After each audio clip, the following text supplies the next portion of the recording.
계신 성도님과 다시 한번 인사합니다. 하나님의 은혜와 사랑이 함께하길 축복합니다.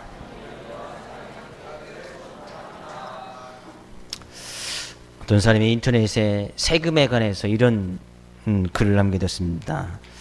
태어났더니 주민세, 살았을 때 줬더니 증여세, 죽었더니 상속세, 피땀 흘려 노동했더니 가끔세, 힘들어서 퇴근하고 한잔했더니 주류세, 아껴 쓰고 저축하니 재산세, 북한 때문에 불안하니 방위세, 황당하게 술에 왜 붙니 교육세, 화장품에 뜬금없이 농어촌 특별세, 월급 받고 살아보려고 했더니 소득세, 장사하려 차섰더니 취득세, 찬원보다니 등록세, 월급쟁이 못해서 회사 차렸더니 법인세, 껌 하나 샀더니 소비세, 집에서 가만히 쉬었더니 전기세, 수도세, 전기만 썼더니 누진세, 배 아파서 화장실 쓰면 환경세, 좀 있는 양반들은 탈세. 우리는 찬양하세, 기도하세, 예수님 만나세, 서로 사랑하세.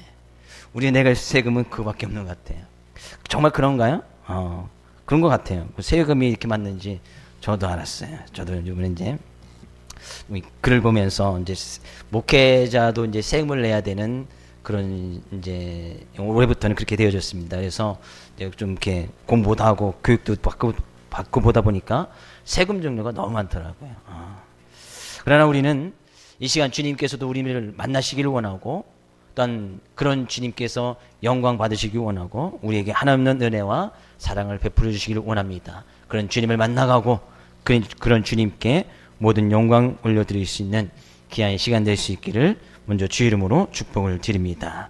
오늘 본 말씀을 통해서 다시 한번 우리는 과연 우리의 삶 가운데 무엇으로 기뻐하고 무엇으로 그 기쁨과 즐거움을 함께 나눌까?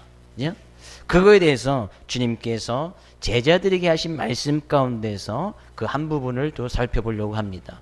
올 한 해 표가 우리가 함께 즐거워하고 함께 우는 교회인데, 함께 즐거워하려면 내가 나의 삶 가운데서, 우리의 믿음의 삶 가운데서 즐거움이 있고 기쁨이 있어야 함께 즐거워할 수 있고 함께 나눌 수 있단 말이죠. 만약에 나의 삶 가운데 늘 우울하고 근심이 있고 염려가 있고 걱정거리 태산이고 늘 두려움이 있는데 함께 즐거워하자면 즐거워할 수가 없겠지요. 나에도 기쁜 마음이 있고 즐거운 마음이 있어야 어느 누군가가 와서 우리 함께 즐거워합시다, 함께 기뻐합시다 라고 이야기할 때 나도 기쁘니까 같이 기쁘고 즐거워할 수 있단 말이에요. 근데 오늘 본 말씀 같아서는 아주 중요한, 우리가 정말로 기뻐하고 즐거워해야 될 그 이유를 예수님께서 말씀해 주고 계신데요. 요한복음 16장 오늘 읽은 말씀은 예수님께서 제자들에게 하신 말씀이에요. 언제쯤 예수님께서 제자들에게 말씀하셨느냐? 예수님께서 이 세상에 육체의 모습을 오시고 공생애를 시작하십니다. 공생애를 시작하셨다는 것은 예수님께서 말씀을 부여줬고 하나님 나라를 증거하고 그것을 통해서 제자들을 부르시고 3년여의 세월을 보내시게 되어집니다. 우리는 그 기간을 이제 공생애 기간이라고 이야기를 하는데, 그 공생애 기간이 다 끝나가고 우리가 잘 알다시피 예수님께서 이제는 제자들과 이별할 때가 다가오고, 이제 주님께서 가장 그 크신 사역, 십자가의 죽음과 부활을 앞두는 그런 시기 가운데 있었을 때에 예수님께서 제자들에게 하신 말씀이에요. 이제 그날이 멀지 않은 거예요. 그래서 오늘 말씀에 가서 보면 16절에서 19절까지 조금 있으면이라는 단어가 7번이 나와요. 조금 있으면 이제 내가 너희들과 헤어지게 될 것이다.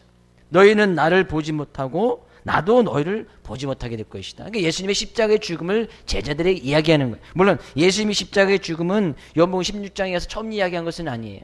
그 이전에도 제자들에게 한 번, 두 번, 세 번 정도 말씀하셨고, 이제는 이제 그 시기가 정말 가까워서 조금 있으면 내가 너를 보지 못하겠고 너희도 나를 보지 못하게 될 것이다 라고 이야기한 거예요. 근데 제자들은 예수님께서 그렇게 하신 말씀을 이해하지 못했어요. 왜냐하면 당시에 어떤 유대인들이 그들이 기다렸던 메시아가 정말 예수님이라면 그들이 가지고 있는 메시아 관에는 그 이 세상에 오신 메시아 예수 그리스도면 영원히 자기들과 함께하고 영원한 왕국을 이루면서 진정으로 그곳에서 함께 어울려 살 줄 아는 그런 메시아를 가지고 있었어요. 그러니까 그들이 구약 시대부터 기다렸던 그 메시아가 이 세상에 오시면 그분이 정말 예수님이라면 그 예수님을 통해서 그들만의 어떤 왕국을 이루고 나라를 이루고 영원히 그 나라가 지속될 줄 알았단 말이에요.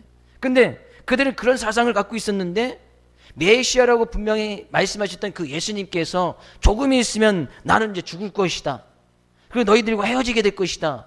이런 이야기를 하니까 그들은 그들의 생각과 사상과 전혀 이해되지 않는 그런 말씀인 거예요. 그래서 제자들께서 예수님께서 조금 있으면 우리가 헤어진다고 하고 다시 보지 못하겠다고 이야기했는데 이게 무슨 뜻이냐. 우리가 메시아라고 하면 그 메시아를 통해서 나라를 이루고 우리는 거기서 영원히 함께하고 그 나라를 이어나가야 될 텐데 예수님께서 죽으신다고 우리가 헤어진다고 이야기하니까 예수님께서 미리 그 마음을 아시고 하시는 말씀이에요. 뭐라고 말씀하십니까? 20절 말씀 가서 볼까요?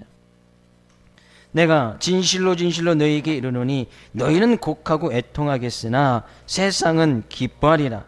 너희는 근심하겠으나 너희 근심이 도리어 기쁨이 되리라. 예수님 제자들이 왜 근심이 되었느냐면 그들이 믿었던 메시아가 없어지는 거예요. 그리고 그들과 이제 스승처럼 따랐던 예수님께서 어찌 보면 허무하게 육체적인 죽음을 당하시겠다고 하는 거예요. 그럼 그들이 꿈꿨고 그들의 사상 속에 가지고 있던 그런 왕국이나 나라는 이루지 못하는 거예요. 그리고 당시에도 예수님 믿고 다른 사람들이 많은 핍박과 환난을 당하고 있는데 그 가운데서도 예수님마저 없어진다고 하면 예수님마저 죽어서 또 같이 있지 않겠다고 하면 예수님을 따랐던 제자들이나 따랐던 많은 무리들에게도 그런 동일한 일이 있게 되어진다는 거죠. 그러니까 제자들이 그것 때문에 근심한 거예요. 행위나 실족당할까봐 아니면 그들이 믿는 그 사회에서 유대교 사회에서 출교를 당할까봐. 그죠? 저는 그들은 이 유대교라는 그런 하나님만을 믿는 유대교가 있는데 메시아가 왔다 예수 믿고 따른다 하면 인해서 그들은 이제 완전히 다른 종교가 되어져 버린 거예요. 그러면 그들과 같은 사회에서 어울려 살 수가 없는 거예요.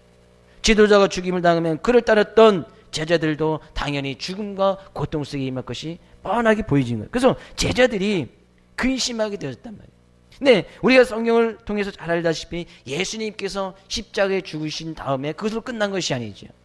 곧 있으면 다시 너를 보게 될 것이다. 예수님께서 부활하셔서 또한 제자들에게 보여주십니다.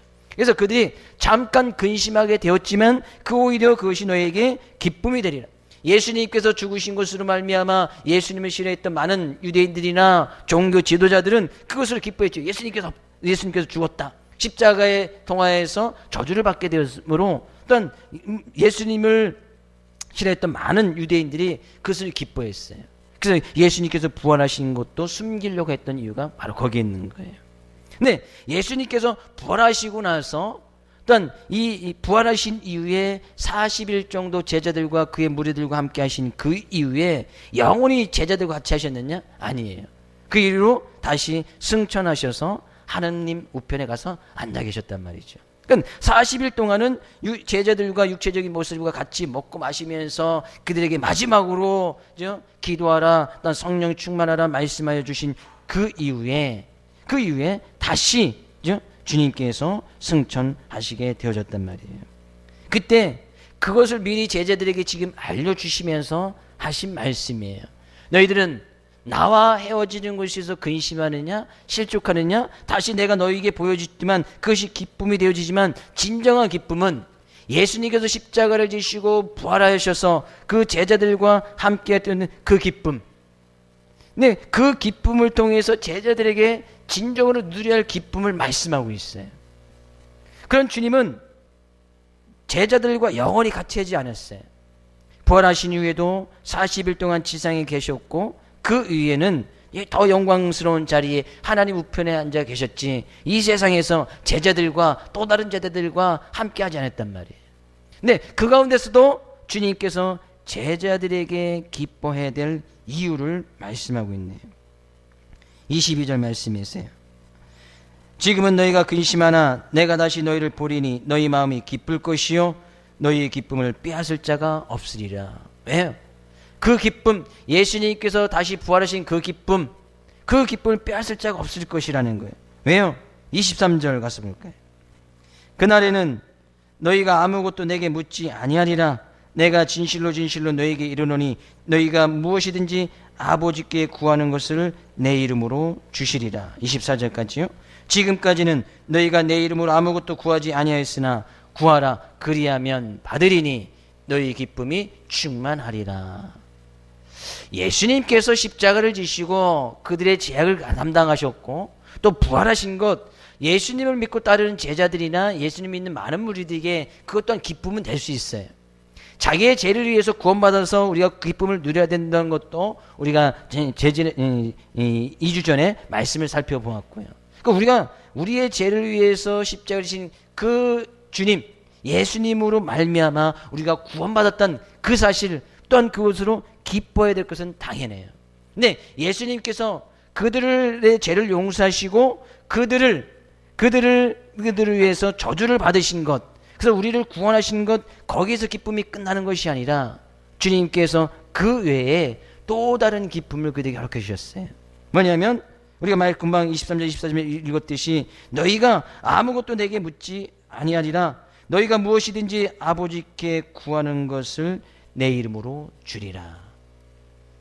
너희가 이제까지는 내 이름으로 아무것도 구하지 아니하였으나, 제자들은 예수님의 이름으로 하나님께 기도할 이유가 없었어요. 왜? 예수님께서 그들과 함께 하시면서 예수님께서 그들의 필요한 부분들을 다 그들에게 다 채워주셨거든요. 예수님 동안 3년 동안 함께 하시면서 그들 먹는 거, 입는 거, 어떤 놀라운 기적을 체험하고, 일단 병을 고치고 귀신을 쫓아내고 전도하는 것, 그 모든 것을 예수님께서 다 허락해 주셨어요. 근데 그 예수님께서 돌아가심으로 말미암아 그들이 이제 더 이상 그런 권세 능력을 못 누릴 줄 알게 되어졌단 말이에요. 예수님께서 승천하심으로 말미암아. 근데 예수님께서 그들에게 말씀하시는 것이, 이제는 내 이름을 너희에게 줄 것이니까 너희들이 내 이름으로 무엇이든지 하나님께 구하면 그 구하는 것을 다 너희에게 주실 것이다 라고 말씀해 주신 거예요. 그것으로 말미암아 너희들이 기뻐하고 그 기쁨이 너희에게 충만하게 될 것이다. 우리가 진정으로 기뻐해야 될 이유를 분명히 말씀하고 있네요. 우리가 예수님을 믿음으로 말미암아 구원받은 것 정말 기뻐하고 즐거워할 일이지요. 그 안에서 기쁨과 즐거움이 있다면 우리에게는 그 예수가 있고 그 예수님의 이름이 있습니다. 근데 그 예수님의 이름이 우리의 삶 가운데 있다는 것은 그 예수님의 이름을 통해서 하나님께 구하면, 하나님께 곧 기도하면, 예수님의 이름으로 기도하면 하나님께서 그것을 들으시고 우리의 삶 가운데, 그 삶 가운데 우리가 구하는 모든 것을 허락해 주시겠다는 거예요. 그것을 위해서 너희들이 진정으로 기뻐하고 즐거워해라 하는 얘기예요. 제자들의 삶 가운데 근심이 있었습니다. 어려움이 있었습니다. 고난과 환난이 있었습니다. 예수님께서 예수의 이름을 그들에게 주고 예수님께서 승천하셨습니다. 제자들이 그때서야 그 놀라운 비밀을 깨닫고 예수님의 이름으로 하나님께 기도하기 시작했습니다. 주님, 저희들 삶 가운데 근심이 있습니다. 어려움이 있습니다. 환난을 당합니다. 고난을 당합니다. 예수님의 이름으로 기도합니다. 이 환난과 어려움을 해결해 주옵소서. 예수님의 이름을 붙들고 그들이 기도할 때에 그들의 삶 가운데 놀라운 일들이 일어나는 것을 보게 되었습니다. 사복음서, 예수님과 제자들과 함께 했던 마태, 마가, 누가, 요한복음을 잘 가서 보면 제자들이 그들이 스스로 나가서 기도했던 장면들이 없습니다. 예수님과 함께 기도했던 장면이 있지만 제자들이 스스로 어떤 기도처를 찾든지 기도의 장소에서 기도했다는 내용이 없어요. 왜? 예수님께서 기도하시고 제자들에게 필요한 것을 다 채워주시니까. 어려움이 있으면 예수님께서 직접 가서 풍랑을 속에 가서 제자들을 건져주시고 그들로 하여금 환난과 어려움을 또 다 이겨나가게 해주시고 예수님께 다 해주셨으니까 제자들이 기도할 이유가 없었던 거예요. 근데 예수님께서 없으시고 떠나가심으로 그들에게, 제자들에게 큰 기쁨과 어떤 즐거움의 근원이 될 수 있는 예수 그리스도의 이름을 허락해 주신 거예요. 제자들이 그때서부터 사도행전에 가서 보면 그때부터 제자들인데 스스로 기도하기 시작합니다. 너를 기도해라, 기도해라. 그게 예수님께서 그렇게 말씀하셨고, 제자들 그때서야 그 의미를, 예수님께서 부활하신 그 이후에, 승천하신 그 이후에 그 이름을 깨닫고, 그 의미를 깨닫고 예수의 이름으로 구하기를 시작해요. 그럴 때 그들에게 놀라운 일들이 일어나죠. 성령의 충만함의 역사와 그들의 삶 가운데 어려움과 환난 속에서도 그들의 믿음과 신앙을 지켜나갔고, 기도의 응답이며 그들 통해서 놀라운 열매들이 맺혀나가고, 교회들이 세워나가고, 그들의 삶 가운데서 고통받고 또한 큰 핍박과 순교하는 일들이 많이 일어나게 되는 것을 보게 되십니다. 오히려 그들은 그런 어려움과 환난 속에서도, 순교하는 가운데서도 주님께 기도하는 그 기도 가운데서 하나님께서 주신 그 기쁨과 즐거움을 잃어버리지 않았단 말이에요.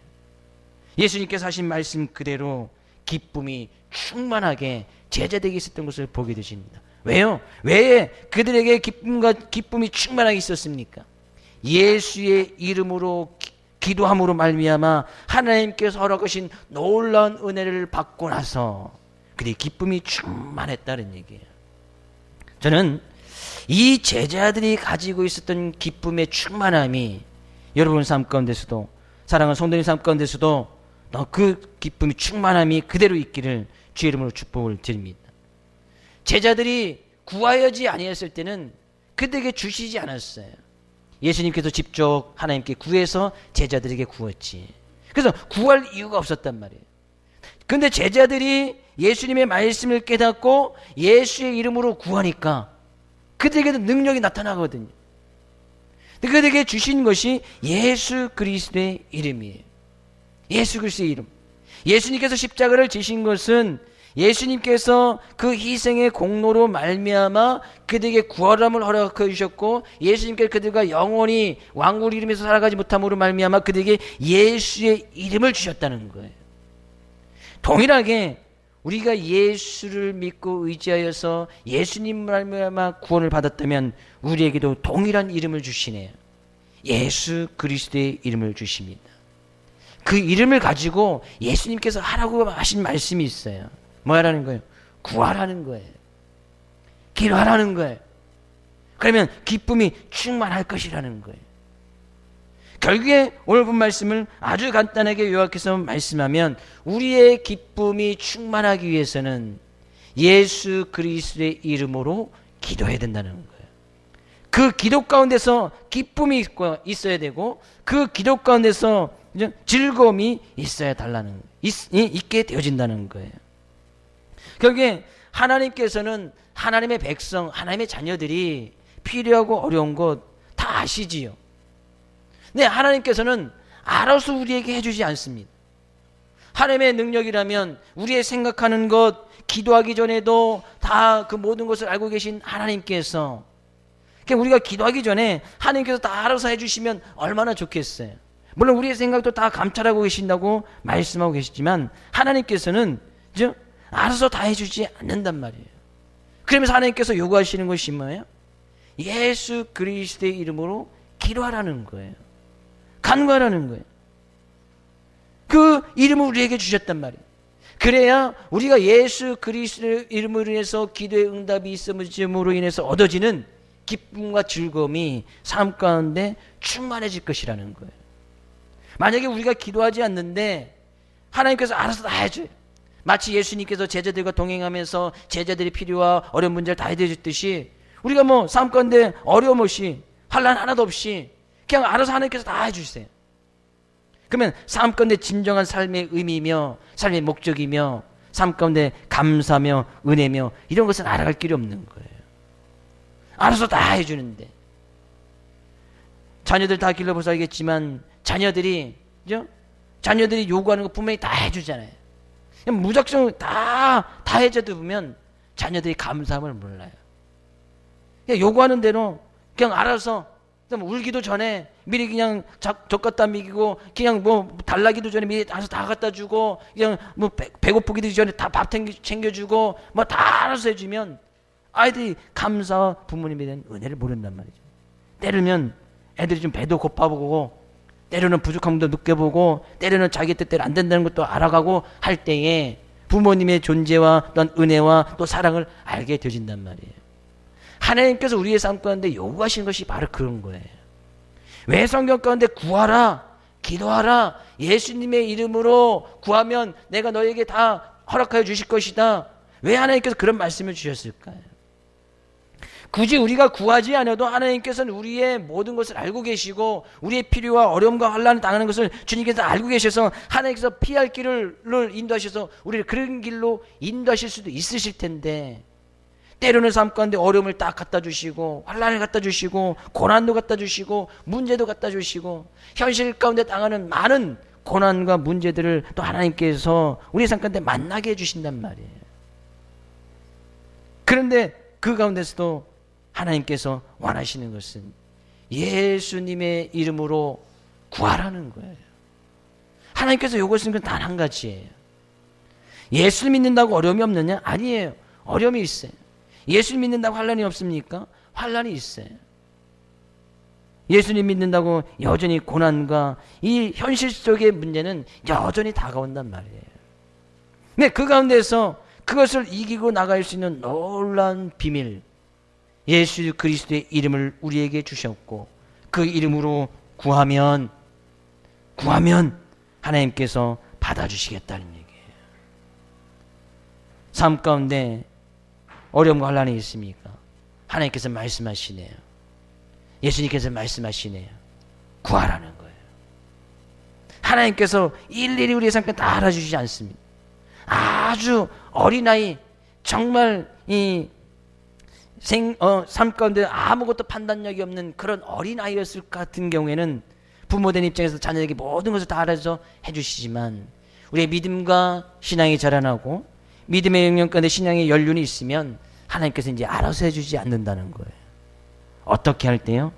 기도할 때, 구할 때 하나님께서 그 기도를 들으시고 우리의 필요에 따라서 하나님께서 허락해 주시겠다는 거예요. 일상적인 현실의 문제에서도 마찬가지예요. 예수님께서 제자들에게 기도문을 가르쳐 주실 때에 또 그 기도문 가운데, 주기도문 가운데 오늘날 우리에게 일용할 양식을 주옵시고, 일용할 양식을 달라는 것은 오늘 하루를 살아갈 때 필요한 모든 것을 이야기하는, 일용할 양식, 오늘 먹어야 할 것, 오늘 필요한 것들, 오늘 필요한 재물들, 그런 것도 하나님께 구하라는 거예요. 그래야 하나님을 알아가고 하나님의 은혜를 알아가고 하나님의 사랑을 알아갈 수 있단 말이에요. 우리의 머리털까지 세신 바 대신 하나님께서 다 알아서 하시겠지. 물론 당연히 알아서 다 해주십니다. 그래서 하나님께서 요구하시는 것이 있잖아요. 내가 알아서 다 해줄 테니까 하나님께 구하라는 거예요. 우리의 머리털까지 다 세신 분이라면 우리의 삶 가운데 어려운 환난, 그거 왜 모르시겠어요? 네, 알아서 해줄 테니까, 그것은 당연하게 하나님께 해주실 것이니까, 그러니까 구하라는 거예요. 일용할 양식의 문제에서도 구하십시오.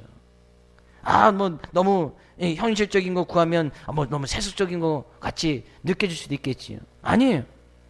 일용할 양식, 밥 먹을 것이 없으면 밥을 구하라는 거예요. 재물이 떨어졌으면 재물도 구하고, 나의 삶 가운데 어려움과 환난을 이겨내기 원한다면 그 어려움과 문제를 놓고 하나님께 또 구하란 말이죠. 근데 너무 구하지 않아. 그냥 하나님께서 알아서 다 해주시겠지. 그렇게 하나님께 구하지 않습니다. 예수님의 이름을 부르지 않습니다. 그 예수님의 이름은 온데간데 없습니다. 그냥 여전히 하나님께서 알아서 해주시겠지. 알아서 해주시겠지요. 어떻게든 뭐든 되지 않겠습니까? 그러나 하나님께서는 우리의 삶 가운데 기쁨이 충만하기 위해서는 구하라는 얘기예요. 구하라 그러면 너에게 주실 것이요, 찾으라 그러면 찾을 것이요, 문을 두드리라 그러면 너에게 열릴 것이니, 구하는 이마다 받을 것이고 찾는 이는 찾아낼 것이고 두드리는 이에게 열릴 것이다. 여기서 구하라, 찾으라, 문을 두드리라 이야기하면 또 기도하고 또 간구하고 또 기도하라는 거예요. 근데 이것을 갖다 원어적인 의미에 가서 보면 거지가 동냥하듯이 구하라는 거예요. 거지가 동냥을 할 때에 저 사람이 나에게 얼마를 줄까, 줄 사람을 생각하면서 동냥을 합니까? 그러지 않지요. 거지가 동냥할 때는 그냥 무작정 구하는 거예요. 그 사람이 여자건 남자건 그 사람이 돈이 많기 생길까 없기 생길까 그거 생각하지 아니하고 그냥 자기가 동냥하는 자리에 앉아 있으면 그냥 지나갈 사람 그냥 무작정 구하는 거예요. 아무런 생각도 하지 않는단 말이죠. 그 사람이 줄까 안 줄까, 저 사람이 1,000원짜리 줄까 10,000원짜리 줄까, 이런 걸 생각하지 아니하고 그냥 구한단 말이죠. 이것이 구하라 찾으라 문을 두리라는 그런 원어적인 의미예요. 거지가 동냥하듯이 우리는 하나님께서 이 기도 들어줄까 아닐까? 내가 100만 원을 하나님께 요구하면 이거 너무 세속적인 것 아닌가? 난 당장 현실 가운데 지금 딱 100만 원이 필요한데 이거 구해야 되나 말아야 되나? 그 결정을 다 내리고 구한다면 우리는 정말 구할 것이 별로 없어요. 결정은 예수 그리스도의 이름을 믿고 의지하여서 하나님께 기도하면 그 결정사항은 하나님께서 해주신단 말이에요. 들어주시든지 안 들어주시든지 또 기다리라고 하든지 그 결정은 하나님께서 하시는 거예요. 우리는 마치 거지가 동냥하듯이 하나님께 구하고 또 구하고 또 구하면 하나님께서 보고시고 필요에 따라서 하나님의 때에 하나님의 방법으로 인도해 주시겠다 그런 얘기예요. 그래야 기쁨이 충만하게 될 것이다 그런 얘기예요. 기도에 응답이 있으면 기쁨이 있지 않겠습니까? 현실적인 문제에서 쌀이 떨어져 하나님께 쌀을 구했는데 쌀이 딱 생겼어. 놀라운 하나님의 은혜로. 그러면 기쁨이 충만할 것이 아니에요. 하나님께서 알아서 다 해주시겠지 가만히 있으면 몇 끼 굶는 거예요. 한 끼도 안 굶고 그 다음날 바로 쌀이 와서 쌀로 또 밥을 해먹을 수 있을 텐데 하나님께서 알아서 해주시겠지 기다리면 하루 굶을 것을 갖다가 3일 4일 일주일 굶을 수 있단 말이에요. 그러면 기쁨은 온데간데 없는 거예요. 왜 예수님께서 제자들에게 그대 삼건대 기쁨이 충만하고 이 기쁨을 빼앗을 자가 없을 것이다 라고 그들에게 제자들에게 말씀하시면서 결국에 요구한 것이 나는 너희들과 이 세상에 같이 있지 못한다. 예수님 지금 현실적인 모습 속에서 우리의 육체의 모습으로 우리들과 함께하고 있지 않습니다. 네, 그 예수님은 우리에게 예수님의 이름을 주셨네요. 십자가를 지시고 부활하시고 다시 승천하셔서 우리의 삶 가운데서 그 주님은 지금 하느님 우편에 앉아 계시고 우리를 위해서 지금도 여전히 간구하고 계신다고 로마서는 말씀하고 있습니다. 그 예수님께서 지금도 여전히 우리를 위해서 하나님 앞에서 기도하고 있단 말이에요. 뭐라고요? 이 세상에서 자기의 이 예수님의 이름을 통하여서 구원받은 많은 하나님의 백성, 하나님의 자녀들이 여전히 그 이름을 가지고 하나님께 기도하여서 이 세상의 삶 가운데서도 승리하고 그의 삶 가운데 늘 승리함으로 말미암아 기쁨과 즐거움이 충만하여져서 그 믿음의 여정 가운데서 이 세상의 삶 가운데서 늘 승리하며 살아갈 수 있도록 주님께서는 그렇게 기도하고 있단 말이에요. 그런 주님도 하나님 앞에서 기도하고 있는데 하물며 그 하나님 믿는 우리야 더욱더 기도해야 되지 않겠습니까? 더욱더 하나님께 구하고 찾고 문을 두드려야 된다는 얘기죠. 응답하시고 안 하시고 응답해 주시면 너 기쁨이 있고 응답 안 해주시면 기쁨이 없고 아니에요. 그것은 하나님께서 하시는 거예요. 어떻게 보면 우리가 기도하는 모든 것은 다 응답받습니다. 우리가 기도한 모든 것은 이미 다 응답받을 줄로 믿고 기도하는 거예요. 어떤 방법이든지 간 하나님께서는 다 응답해 주세요. 응답이라는 것이 응답이 있고 없고는 내가 미리 결정을 내어버린 거예요. 무슨 얘기냐면 내가 하나님께 물질적인 문제 쌀을 구했습니다. 근데 쌀이 오면 응답이고 쌀이 안 오면 응답이 아닌 거예요. 이미 우리는 결정을 내려놓은 거예요. 나에게 삶 가운데서 내가 쌀을 구했는데 하나님께 쌀 문제를 가지고 쌀을 구했는데 하나님께서 응답해 주시면 그것은 응답이고 쌀이 안 왔어. 그것은 무응답. 하나님께서 거절하신 거야. 응답해 주시지 않은 거야. 미리 그렇게 결정을 내놓고 하나님께 쌀을 구하면 하나님께서 주실 수도 있고 안 주실 수도 있는데 주시면 기쁨이 있고 안 주시면 그것 때문에 근심 걱정하고 하나님 내 기도에 응답해 주시지 않는다 라고 실족할 수 있단 말이에요.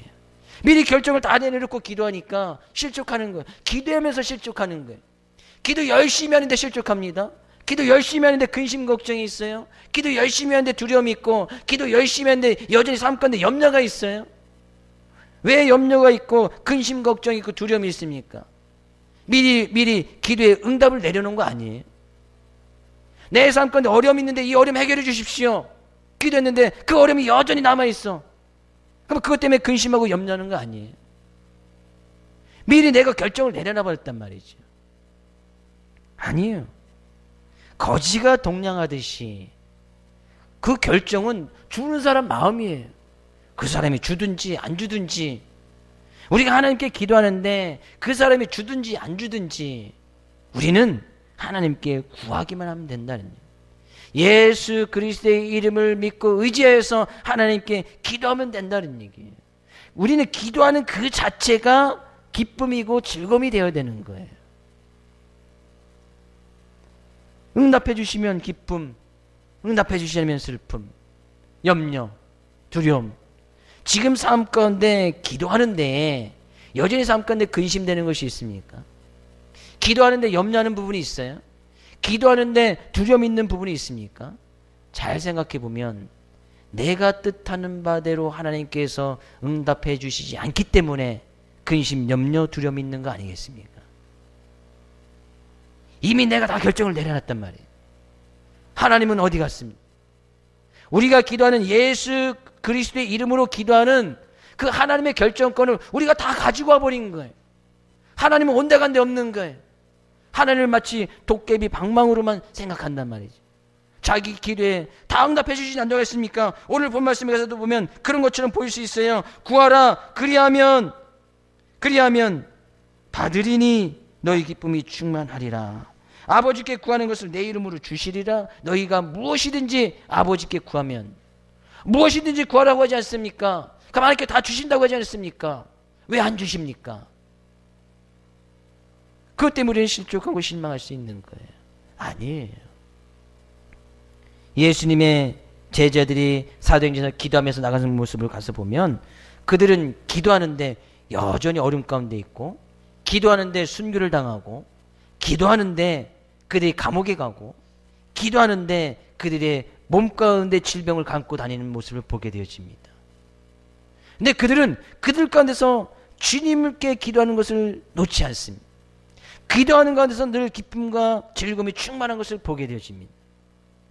기도에 응답이 있건 없건 간에 그들은 예수님의 이름으로 기도할 수 있는 그 자체만으로 기뻐했단 말이에요. 즐거워했단 말이에요. 이것이 우리의 기쁨과 즐거움이 되어야 할 줄로 믿습니다. 응답이 있고 없고는 우리가 할 일이 아니에요. 자꾸 하나님의 자리에 올라가려고 하지 말라 그런 얘기예요. 내가 스스로 결정해 놓아서 그것 때문에 근심, 염려하지 말라는 거예요. 우리는 구하고 찾고 두드려서 거짓처럼 하나님 앞에 늘 은혜를 구하고 나가기만 하면 되고, 그러면 그 가운데서 기쁨이 충만하게 될 것이다는 얘기예요. 옆에 있는 성도에게 한번 물어볼까요? 근심하고 염려하는 것이 있습니까? 속으로 대답해야죠. 하나님께 구하기는 하는겨 마는겨. 하나님께 구하는데도 근심 염려 있으면 잘못 구하고 있는 거예요. 하나님께 구하면 근심 염려는 없어야 돼요. 여전히 삶 가운데 어려움과 환난이 있어도 근심 염려는 없어야 된단 말이에요. 삶 가운데 두려움은 없어야 되는 거예요. 그때 기쁨이 충만한 거예요. 저 사람 큰 환난과 문제, 고통, 어려움이 계속 있는데 어떻게 그렇게 하나님의 전을 찾아서 예비하고 늘 기도하면서 그 가운데 기쁨과 충만함을 잃어버리지 않고 가지? 기도의 사람이기 때문에 그런 거예요. 기도하며 삶 가운데 어려움과 환난이 싹 없어지는 것이 아니에요. 기도해도 여전히 고난이 오고 슬픔이 오고 단 두려움의 문제들이 올 수 있단 말이에요. 그러나 우리는 그것 때문에 근심, 염려하지 않는단 말이죠. 오히려 그것을 위해서 기뻐한단 말이에요. 즐거움을 가지고 난단 말이에요. 제자들 삶 가운데 그렇게 기쁨이 충만했다는 얘기예요. 기도할 수 있는 그 이유만으로, 우리가 예수 그리스도의 이름으로 기도할 수 있는 그 이유만으로 그들 삶 가운데, 제자들 삶 가운데 기쁨이 충만했듯이 우리는 이 시간도 하나님께 기도할 수 있습니다. 예수의 이름으로 기도할 수 있단 말이에요.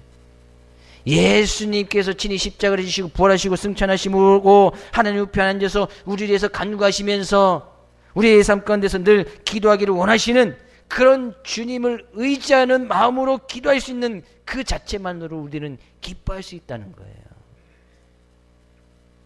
옆에 계신 성도님에게 우리 기도함으로 기쁨이 충만합시다. 기도에 응답이 있으므로? 아니에요. 기도에 응답이 없으므로? 아니고 기도함으로. 기도함으로. 응답이 있건 없건 간에 하나님께 쌀을 구했는데 쌀을 주시지 않으면 저에게라도 오십시오. 제가 쌀을 드릴 테니까. 쌀은 드릴 테니까. 좀 나눠 먹으면 되지. 그러니까 우리는 기도하는 그 자체만으로 기쁨이 충만이 되는 거예요.